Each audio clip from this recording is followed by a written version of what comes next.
Financial discipline ಅಲ್ಲಿ ಇದ್ದೇವೆ. ಇನ್ನೊಂದು ಫೋನ್ ಟ್ಯಾಪಿಂಗ್ ವಿಚಾರವಾಗಿ ಸರ್, ಮತ್ತೆ DCM ರವರ ಬಣ್ಣದ ಕಾಲ್ಗಳನ್ನು ಟ್ಯಾಪ್ ಮಾಡಬೇಕು, ಅವರ ಮೂವನ್ನ ನೋಡಬೇಕು ಅಂತ ಸಿದ್ದರಾಮಯ್ಯ ಅವರು ಫೋನ್ ಟ್ಯಾಪಿಂಗ್ ಮಾಡ್ತಾ ಇದ್ದಾರೆ. ಇದನ್ನು ಹೇಳೋರು ಯಾರು? ಆರೋಪಗಳು ಯಾರಿಗೂ ಅವರಿಗೆ ಗೊತ್ತಿಲ್ಲದೆ ಮಾಹಿತಿಗಳಿಲ್ಲದೆ ಮಾತಾಡ್ತಾರೆ. ಸ್ಪೆಸಿಫಿಕ್ ಆಗಿ ಹೇಳಿ ಇಂಥವ್ರು ಟ್ಯಾಪ್ ಮಾಡಿದ್ದೀರಾ ಅಂತ ನೀವು ಅವ್ರಿಗೆ ಗೊತ್ತಿರಬೇಕಲ್ವ. ಸುಮ್ಮನೆ ಒಂದು ಏನೋ ಗಾಳಿನಲ್ಲಿ ಗುಂಡು ಹೊಡೆದ್ಬಿಟ್ರೆ ಏನು ಲೆಕ್ಕ ಅದು? ಅವರು ಸ್ಪೆಸಿಫಿಕ್ ಆಗಿ ಇಂಥವ್ರು ಫೋನ್ ಟ್ಯಾಪ್ ಮಾಡಿದ್ದೀರಾ ನೀವು ಅಂಥ ಮಾಹಿತಿ ಇದ್ದರೆ ಹೇಳಿ. ಸುಮ್ಮನೆ ಒಂದು ಪಾಸಿಂಗ್ ರೆಫರೆನ್ಸ್ ಥರ ಹೇಳಿದ್ರೆ ಪ್ರಯೋಜನ ಇಲ್ಲ. ಯಾವ ಫೋನ್ ಟ್ಯಾಪಿಂಗು ಕೂಡ ನಡೀತಾ ಇಲ್ಲ ಅಂತ ಹೇಳಿ ಈಗಾಗಲೇ ಮುಖ್ಯಮಂತ್ರಿಗಳು ಹೇಳಿದ್ದಾರೆ, ನಾನು ಹೇಳಿದೆ. ಈಗ ನೀವು ಮತ್ತೆ ಮಹದೇವಪ್ಪ ಹತ್ರ ಚರ್ಚೆ ಮಾಡಿದ್ದೀರಾ ಸರ್? ಯಾವ ಇಲ್ಲ, ಈಗಾಗಲೇ ಸುಮಾರು ಜನ ನಿನ್ನೆ 2 ಫ್ಲೈಟ್ನಲ್ಲಿ ವಾಪಸ್ ಬಂದಿದ್ದಾರೆ. ಕೇಂದ್ರ ಸರ್ಕಾರಕ್ಕೆ ಮುಖ್ಯಮಂತ್ರಿಗಳು, ಮುಖ್ಯ ಕಾರ್ಯದರ್ಶಿಗಳು ಪತ್ರ ಬರೆದಿದ್ದಾರೆ. ಅಲ್ಲಿಯೂ ಕೂಡ ಅವರು ಅರೇಂಜ್ ಮಾಡಿ ಭಾಳಷ್ಟು ಜನನ ವಾಪಸ್ ಕರ್ಕೊಂಡು ಬರೋದಕ್ಕೆ ಎಲ್ಲ ಪ್ರಯತ್ನಗಳು ನಡೀತಾ ಇವೆ. ಕೇಂದ್ರ ಸರ್ಕಾರದಿಂದನೂ ನಡೀತಾ ಇದೆ.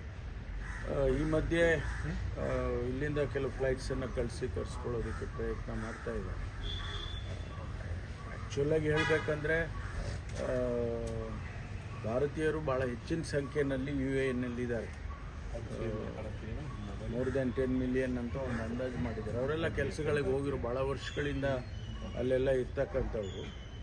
ಅವ್ರದ್ದು ಒಂದು ಭಾಗ ಆದರೆ ಈ ಟೂರಿಸ್ಟ್ ಥರ ಹೋಗಿರೋರು, ಕೆಲಸಕ್ಕೆ ಹೋಗಿರೋರು, ಶಾರ್ಟ್ ಟರ್ಮ್ ಡ್ಯೂರೇಷನ್ಗೆ ಒಂದು 4 ದಿವಸ 5 ದಿವಸಕ್ಕೆ ಹೋಗಿರೋರು, ಅವರೆಲ್ಲರೂ ಅಲ್ಲಿ ಏನು ಸ್ಟ್ಯಾಂಡರ್ಡ್ ಆಗಿದ್ದಾರೆ. ಅವ್ರನ್ನ ಕರ್ಕೊಂಡು ಬರೋದಕ್ಕೆ ಎಲ್ಲ ಪ್ರಯತ್ನಗಳು ನಡೀತಾ ಇದೆ. ಅದಕ್ಕೆ ಮಿಗಿಲಾಗಿ ಅಲ್ಲಿ ನಮ್ಮ ರಾಯಭಾರಿ ಕಚೇರಿಗಳು ಕಾಂಟ್ಯಾಕ್ಟ್ ಮಾಡಿ ಅವರು ಎಲ್ಲೆಲ್ಲಿದ್ದಾರೆ, ಕನ್ನಡಿಗರಾಗ್ಬೋದು ಅಥವಾ ಭಾರತೀಯರು, ಅವ್ರನ್ನ ಹೆಚ್ಚು ಸುರಕ್ಷಿತವಾಗಿ ಇಡೋದಕ್ಕೆ ಪ್ರಯತ್ನ ಮಾಡ್ತಾ ಇದ್ದಾರೆ. ಇದು ಪೊಲಿಟಿಕಲ್ ವಿಚಾರಕ್ಕೆ ಬಂದಾಗ ಭೇಟಿಯಾಗಿದ್ದೀರಾ ಅಂತಕ್ಕಂಥ ಒಂದು ಸುದ್ದಿ. ಹೌದು, ಚೀಫ್ ಮಿನಿಸ್ಟರ್ ನೆನ್ನೆ ಭೇಟಿ ಮಾಡಿದ್ದೆ ನಾನು.